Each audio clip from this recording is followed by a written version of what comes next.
क्योंकि संगरिया में जब आपने शुरू किया होगा तो शायद आपकी पहली एक कैफ़े जो आप जिस लेवल पे आपने शुरू किया तो पहला कैफ़े था आपका। बट जब आपने बड़े शहरों में आप गए हो, हनुमानगढ़ गए हो, डबवाली, बठिंडा, तो वहाँ तो काफ़ी कंपटीशन होता होगा। तो उस चीज़ को आपने कैसे मार्केटिंग में इसमें एक तो हमने पहले अपनी मार्केटिंग। नमस्कार दोस्तों, स्वागत है आपका हमारे इस बिज़नेस सीरीज़ के पहले पॉडकास्ट में। और आज हमारे साथ में हैं हिमांशु नागपाल, जो फाउंडर है शाइना कैफ़े के। तो संगरिया के इस छोटे से शहर से इन्होंने कैफ़े के बिज़नेस को शुरुआत की और आज 10 से 15 आउटलेट अलग अलग शहरों के अंदर चल रहे हैं। आइए हम जानते हैं इनसे भी इनकी जर्नी के बारे में और किस तरीके से इनका एक्सपीरियंस रहा। तो हम उनका वेलकम करते हैं। नमस्कार दीपक भाई, थैंक यू सो मच। बहुत अच्छा लग रहा है आपके पॉडकास्ट से आके। तो हिमांशु जी बताइए, जो आपका बैकग्राउंड, जैसे आपने शुरुआत की इस कैफ़े बिजनेस की, तो क्या आपका बैकग्राउंड था और कहाँ से आपकी एक सोच बनी भी मुझे ये वाला बिजनेस है जो शुरुआत करना चाहिए? एक्चुअली ये जो मेरा बिजनेस है, ये मेरे पहले पापा यहाँ पे करते थे संगरिया के कैफ़े में। यहाँ पे संगरिया कैफ़े नहीं, संगरिया शाइना कैफ़े रेस्टोरेंट होता था यहाँ पे। तो पापा पहले बिजनेस करते थे, तो उनसे क्या हुआ, उन्होंने थोड़ा उनकी पर्सनल इशू की वजह से वो कंटिन्यू नहीं कर पाए। फिर मैं स्टडी करके आया बाहर से, तो मैंने यहाँ पे देखा कि एक्चुअली यहाँ पे नीड है कैफ़ेज़ वगैरह की। मतलब टायर जैसे मान लो छोटी सिटीज़ में ज़्यादा नीड है, बड़ी सिटीज़ में वहाँ पे तो कैफ़े वगैरह मिल जाते थे। तो छोटी सिटीज़ में क्या होता है, कैफ़े वगैरह मतलब हमारे जैसे स्टूडेंट बहुत सारे बाहर से जा के आ चुके हैं, तो उनको एक्चुअली नीड लगती है यार कभी हम बैठ के टाइम स्पेंड करें। मतलब मेरे यूथ को भी यही है कि जो टायर जो बड़ी सिटीज़ की दिल्ली वगैरह सिटी या मुंबई या फिर कोई बड़ी सिटीज़ है, वहाँ पे फोकस करने जाए, छोटी सिटीज़ में फोकस करो, क्योंकि वहाँ पे इंडिया में बहुत सारा पोटेंशियल है, क्योंकि वहाँ पर काफ़ी ग्रो है। तो मुझे यही पर्सनली संगरिया में भी नीड लगी कि हम यहाँ पर बिजनेस को ग्रो कर सकते हैं, यहाँ पे स्टार्टिंग कर सकते हैं, बाद में इसको आगे डिस्ट्रिक्ट वाइज। अभी आपको भी पता है संगरिया कितनी छोटी तहसील है, बिल्कुल छोटी है, तो यहाँ पे तो कुछ नहीं था। बट हमने स्टार्टअप लेने के लिए, लर्निंग लेने, कुछ पापा का बैकग्राउंड था। वो आपको एक स्पोर्ट की तरह रहे आपके पीछे। तो ये कब शुरू किया आपने? ये मैंने अक्टूबर के मंथ किया था, तो 2019 में, मेरी 2019 में ही कॉलेज पास हुआ। तो जैसे ही मैंने वहाँ से पास आउट किया, तो मैंने ठान लिया कि यार मैं अपनी सिटी में ही एक कैफ़े, मतलब अपने उसी को कहूँ मैं जॉब की जगह, मैंने कोई बात नहीं अपने वहाँ पे लर्निंग लेंगे। तो मैंने खुद ही वो सीखा, कुछ ऑनलाइन सीखा, कुछ क्लासेस लगाई, कुछ मैं इंडोनेशिया जाके आया, कॉफ़ी का वहाँ पे कल्चर सीख के आया। तो वहाँ पे मुझे थोड़ा आइडिया मिला कि एक्चुअली में आप मतलब कॉफ़ी वगैरह जो भी है, डीप नॉलेज होगी, पिज़्ज़ा की होगी, इन सॉसेस की होगी, एक्चुअली मेन टेस्ट होता है, टेस्ट की नॉलेज वो आपको मिली मेरे को वहाँ से। तो फिर मैंने यहाँ पर आया। तो जो आपकी शुरुआत रही वो काफ़ी मुश्किल रही, या फिर जैसे आपको जब आपने शुरुआत की तो आपको काफ़ी सपोर्ट मिला? देखो स्टार्टिंग में ऐसे नहीं कि मैंने मेन फोकस किया था एडवर्टाइजमेंट पे। मेरा यूथ को भी यही है कि आप स्टार्टिंग में जब कोई नहीं जानता आपको, तो आपको थोड़ा एडवर्टाइजमेंट पे फोकस करना चाहिए, क्योंकि आपको एक ऐसे प्रेजेंट करना है कि आप एक ब्रांड हैं, चाहे आप ना भी हो। ना स्टार्टिंग में आपको ऐसे प्रेजेंट करना है कि आप ब्रांड हो। मैंने सिटी में, संगरी सिटी में ऐसे किया कि मैंने बिल्कुल जहाँ पर मोड ऑफ एडवर्टाइजमेंट होगा, हर जगह एडवर्टाइजमेंट की मैंने। जैसे यहाँ पे आप बिल बोर्ड्स मान लो। एक्चुअली मेन ना लोग ये नहीं समझते कि छोटे लोगों सिटी में ना लोग वो होते हैं, रिलीजियस ज़्यादा होते हैं। तो मैंने क्या किया, एक सबसे बढ़िया आइडिया लिया कि जो जागरण वगैरह होते हैं उनमें ऐड करवाई। तो उसका बहुत अच्छा रिजल्ट मिला कि लोग मतलब एक्चुअली रिलीजियस और बिजनेस को मिक्स करके आपने मतलब दिल में सीधा डायरेक्ट जगह बना ली। तो वो मेरे लिए बहुत अच्छा था कि बाकी मैंने हर जगह मतलब फ्रेंड्स वगैरह हो गए, और response no doubt response starting में अच्छा मिला, बहुत अच्छा मिला, बहुत अच्छा मिला यहाँ पे संगरिया में। तो जो एक खाने का जो एक टेस्ट होता है, या फिर जो कह दीजिए कि कोई खाने की पसंद होती है, तो वो आपको किस तरीके से आपने मैनेज की शुरू से लेकर अब तक? और इस तरीके से आपने इस चीज़ को देखा भी, जो आपका कस्टमर आपको रिस्पॉन्स दे रहा है, इसको आपने अच्छे से मैनेज किया? देखो टेस्ट में ऐसे होता है कि कुछ टेस्ट आप अपना देते हो, कुछ आपको सिटी के हिसाब से, कस्टमर के हिसाब से मोल्ड करना ही पड़ता है। आज एक कॉफ़ी दे रहे हो आप अपने हिसाब से, तो एक पर ब्लेंड अच्छा लेके आओगे। शायद उस सिटी में क्या होता है कि कुछ लोग स्ट्रॉन्ग नहीं पीते, तो आपको एक ब्लेंड बनाना पड़ता है, वो धीरे धीरे चेंजेस होते हैं। वो एक परफेक्ट टेस्ट आने में बहुत टाइम लग जाता है कोई भी चीज़ों के लिए आने में। क्योंकि आप स्टार्टिंग में क्या होता है कि आपको कुछ पता नहीं होता, कुछ मतलब पता तो होता है, लेकिन प्रॉपर एक टेस्ट का ऐसे होता है कि यार सामने वाला, आप तो अपनी चीज़ बेस्ट लेके आए हो, सामने वाले को नहीं पसंद आई तो उस पर डिपेंड करेगा वो चीज़। तो शुरुआत में आपके लिए कुछ चीज़ें मुश्किल भी रही होंगी? बहुत चीज़ें मुश्किल रही। तो थोड़ा उनके बारे में आप बताओ। स्टार्टिंग में क्या होता है कि मेन रेस्टोरेंट लाइन में स्टाफिंग की बहुत दिक्कत आती है। स्टाफिंग तो ये बहुत ज़्यादा दिक्कत आती है। लोग स्टाफिंग में क्या करते हैं कि अच्छा स्टाफ नहीं लेते और ट्रेनिंग पे ध्यान नहीं देते। मैंने संक्रिया में क्या किया था कि मैंने आप मतलब एडवर्टाइजमेंट की, न्यूज़पेपर पे ऐड किया, मैंने स्टाफ बुलाया, उनको एक्चुअली मैंने ही ट्रेंड किया, मतलब जितना मेरे को पता था उस हिसाब से मैंने कोई स्टार्टिंग में हैवी कोर्स नहीं डाली। स्टार्टिंग में यूथ क्या होता है कि वो ज़्यादा हैवी जो होते हैं स्टाफ पे एक्सपेंसेस पे होते हैं, तो उसको करके फिर वो सर्वाइव ही नहीं करेंगे। पहले ही वो 20-25 हज़ार के स्टाफ लेके आएंगे तो कैसे सर्वाइव करेंगे? रेंट भी भरना है उसमें, आपको इलेक्ट्रिसिटी भी करनी है, आपको मार्केटिंग भी करनी है, आपके खुद के खर्चे भी निकालने हैं। तो वो चीज़ होता है कि आप स्टार्टिंग में, मैंने क्या किया था, मैंने स्टार्टिंग में जो स्टाफ हुआ अनट्रेंड हायर किया, बिल्कुल अच्छी पोस्ट पे, बिल्कुल कम पोस्ट पे हायर किया, उनको ट्रेंड किया, तो उनको सेटअप किया तो उस हिसाब से मेरे को स्टाफिंग में एक इशू आया था। मेनली दिक्कत आती है फंडिंग में। फंडिंग का होता है कि पेरेंट्स आपको एक लिमिटेड फंडिंग देते हैं, उसके बाद आपको अपने देखना होता है, यार दोस्तों से मांगने, भाई यार मेरे को फ़ोन दे यार, पैसे चाहिए, 20,000 रुपये कर दे यार, 30,000 रुपये तू करेगा यार, करके दे कहीं से भी। फिर होता है बंदा क्रेडिट कार्ड से कहीं से, मतलब सो सिस्टम करता है कि बंदा बिजनेस चलाने के लिए। तो वो होता है कि फंडिंग की मेन इशू आती है, स्टाफिंग की आती है, कुछ ऐसे होते हैं कस्टमर की तो भगवान दे सभी को अच्छा मिल जाता है स्टार्टिंग में अगर ऐसे किया जाए तो ये मेनली 3 इशू आते हैं मेरे ख्याल से। तो जो आपने शुरुआत के अंदर मुश्किलें आपने बताई है हमें, तो जो मुश्किलें सिर्फ एक स्टाफ को लेकर ही रही या फिर कभी आपको फूड के अंदर भी समस्याएं आई? फूड के अंदर आप कस्टमर को दे रहे हो उसमें भी कभी आपको रिव्यू खराब नहीं होंगे? ऑब्वियस मिल जाते हैं। जैसे मेनली सबसे क्या होता है रेस्टोरेंट लाइन में कि आपको किसी का बाल आ जाता है, हमने प्रॉपर कैप वगैरह लगा के प्रॉपर इसके लिए ट्रिमिंग के लिए प्रॉपर ट्रिमिंग करके रखना है आपको, और हेयर कट के लिए भी प्रॉपर एक कट के, और लेडी स्टाफ के लिए भी प्रॉपर कैप वगैरह बंद बांध के आपने रखना है प्रॉपर। तो फिर भी क्या होता है कि कभी कभी कस्टमर की दाढ़ी से बाल गिर गया, उसने ध्यान नहीं दिया, उसकी सब वो शायद हवा में था उसके ऊपर गिर गया, तो या किसी वाइफ का गिर गया या किसी स्टैंड का गिर गया, तो उसमें क्या होता है कि उसको लगता है यार खाना ये है, ऐसे बाल आ गया।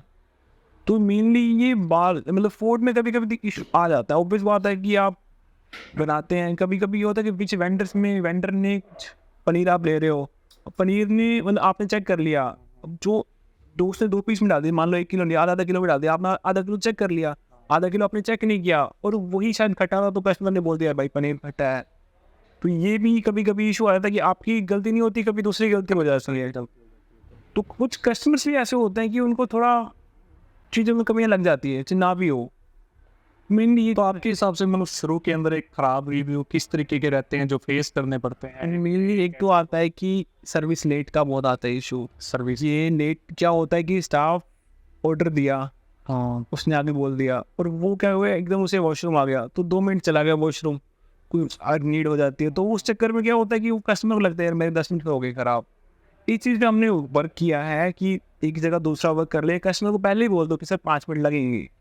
तो उस चीज़ में एक क्योंकि फास्ट फूड के टाइम में आज के टाइम में एक फास्ट फूड का नाम भी वो एक फास्ट रेडी होना या फास्ट तरीके से मिल जाना, तो उसकी अवेलेबिलिटी इस चीज़ में डिपेंड करती है। मेनली हम थोड़ा सा मतलब एक्चुअली हमारा 10-15 मिनट में सारा साफ हो जाता है ऑर्डर, पर रेयरली कभी होता है कि स्टाफ छुट्टी पे, एक स्टाफ छुट्टी पे हो गया तो ओवरऑल टाइम थोड़ा लग जाता है। तो कस्टमर को हम ओवरऑल पहले बता देते हैं कि आपका 10 से 15 मिनट, 15 मिनट के 20 मिनट का ऑर्डर आ जाएगा, और मोस्टली टाइम करते हैं सर्व करने के लिए, तो इतने टाइम में हो जाता है। तो शुरुआत में जैसे जो एक बिजनेस रजिस्ट्रेशंस होते हैं वो तो एक कंपलसरी होते हैं, तो एक कैफे के लिए कुछ अलग से क्या रजिस्ट्रेशन? एक तो होता है फूड लाइसेंस लेना पड़ता है, इसमें आपको वाटर की टेस्टिंग, इसमें 2 टाइप की होते हैं मेनली। एक होता है स्टार्टिंग में, मेरा यूथ को ये है कि स्टार्टिंग में आप ज़्यादा आप एक्स्ट्रा जो एक होता है बड़ा लाइसेंस होता है, एक छोटा लाइसेंस होता है। छोटा होता है 100 रुपये का, बड़ा होता है 5,000 रुपये तक आ जाता है। तो फूड लाइसेंस में आपको स्टार्टिंग में कि जिसने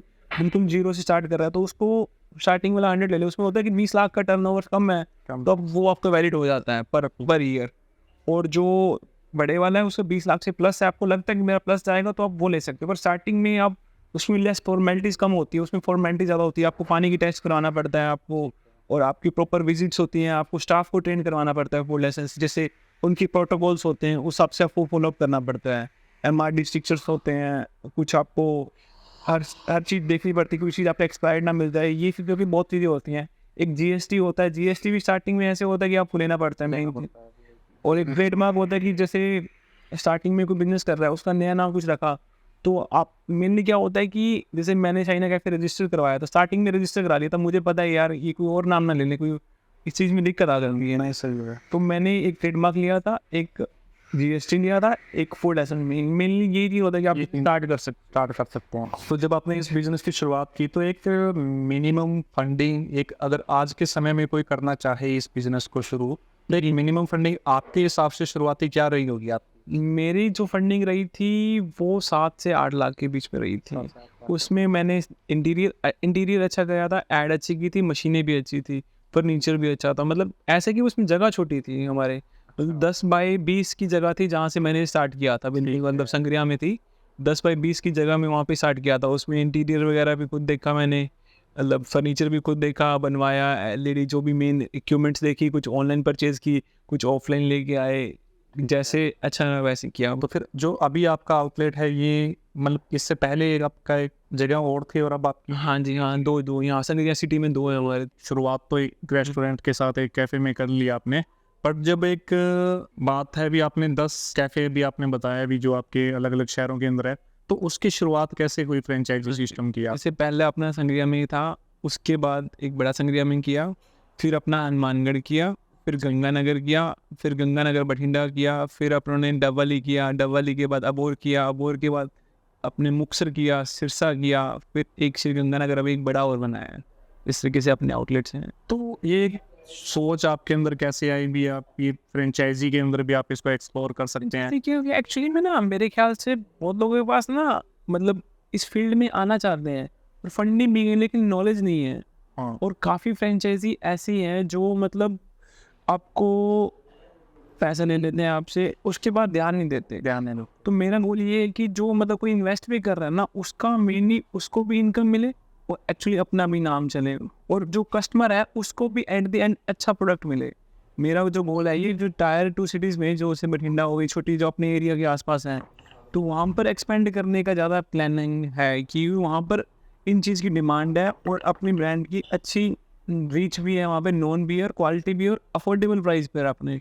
तो इस करके अपने एरिया में अच्छा स्कोप है, और जो भी टायर 2 सिटीज़ अपने आसपास हैं, अपने हरियाणा, पंजाब, राजस्थान में, तो इनमें काफ़ी अच्छी स्कोप है। तो सबसे पहले आपने फ्रेंचाइजी हनुमानगढ़ खोली। अपनी, हाँ जी, हनुमानगढ़।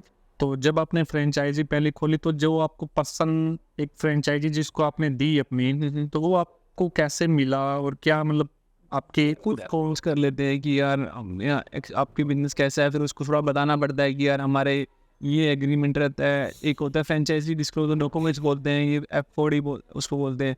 सारा बताना पड़ता है कि यार ये हमारे प्रोटोकॉल्स हैं, ये ऐसे सामान लगेगा, ये इंटीरियर का सामान आएगा, ये एग्रीमेंट है, ये फीस है हमारी, ये रॉयल्टी है, बाद में हम ये स्टाफ देंगे, बाद में रॉ मटेरियल यहाँ से आएगा, सॉफ्टवेयर ये रहेगा, आपको इन्वेंट्री कैसे करनी है, उसको चेकलिस्ट होती है, जो मेंटेनेंस वाले स्टाफ आता है वो आता है हमारा, और जो एचआर आता है, जो स्टाफ को ट्रेनिंग करता है वो आता है, इन्वेंट्री होते हैं मेंटेनेंस के लिए हो गए, जैसे फायर एक्सटिंक्शन वगैरह होने चाहिए, water supply, water tank cleaning होनी चाहिए, वुड क्लीन होना चाहिए, आपका किचन में सारा क्लीनिंग होना चाहिए, जो और स्टाफ कैसे हायर करना है, ये सारा हम बताते हैं जो हमारे से फ्रेंचाइजी लेता है।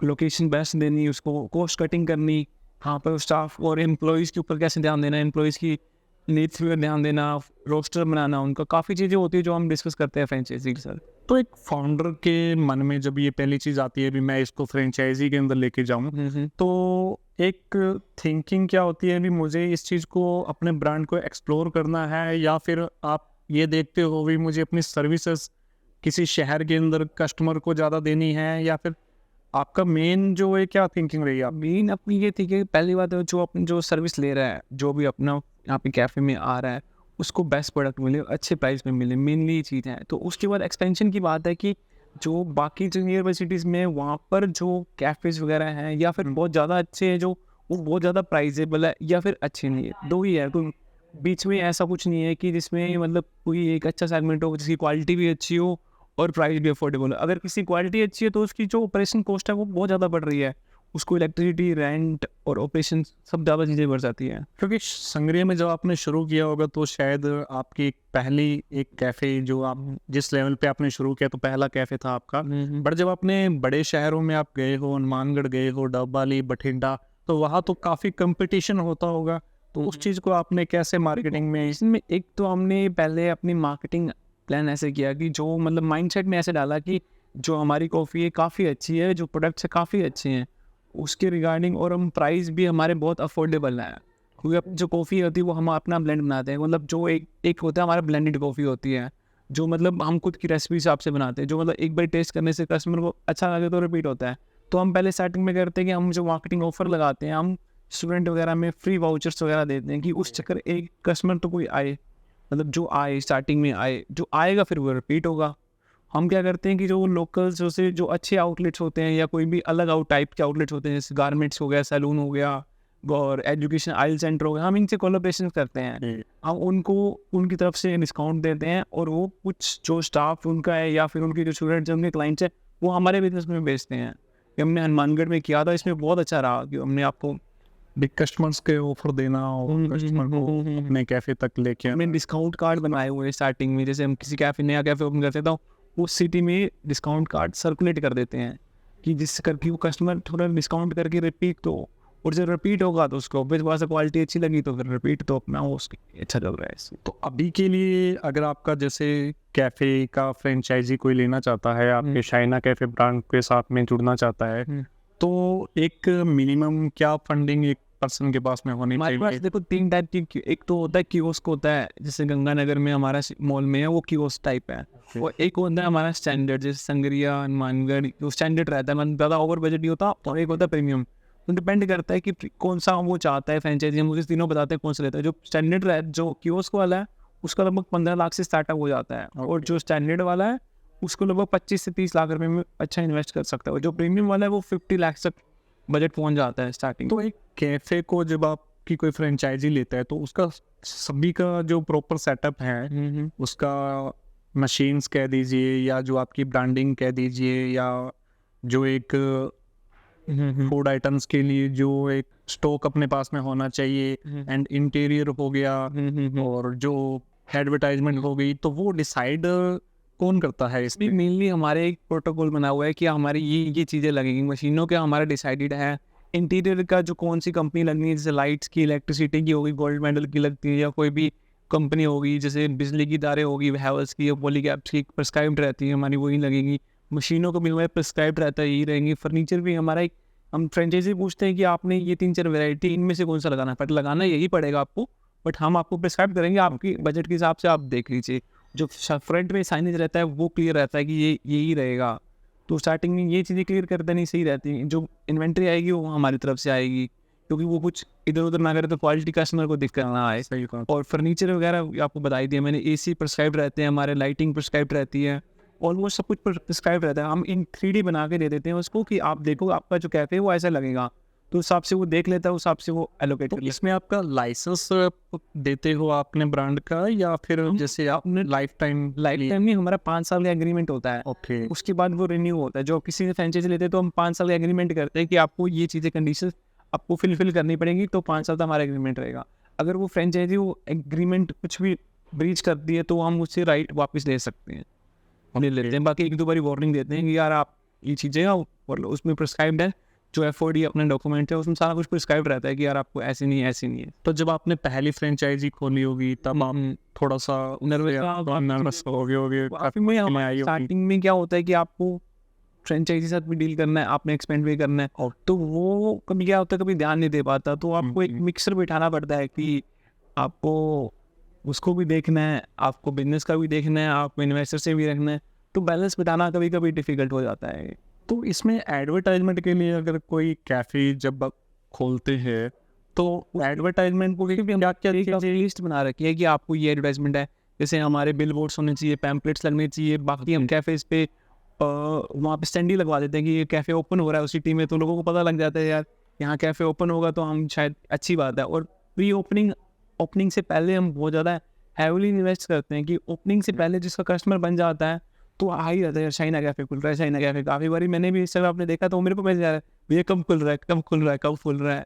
तो हम ऑनलाइन भी बहुत वर्क करते हैं, ऑनलाइन पेड प्रमोशन करवाते हैं, कोई इन्फ्लुएंसर से करवाते हैं, मार्केटिंग के अंदर इन्फ्लुएंसर से करवाते हैं, डिजिटल मार्केटिंग से करवाते हैं, जो लोकल एजेंसी है न्यूज़पेपर में डलवाते हैं, आर्टिकल्स वगैरह हो गए जो भी कैफे से रिलेटेड हो गए, तो उससे रहता है कि एक पब्लिसिटी होती है, पब्लिसिटी स्टंट्स होते हैं, पब्लिसिटी स्टंट्स जो मेनली हम हमारे इसकी भी लिस्ट बना रखी है कि ऐसे ये एडवर्टाइजमेंट ये लिस्ट ये सबको फॉलो करने पड़ेंगे।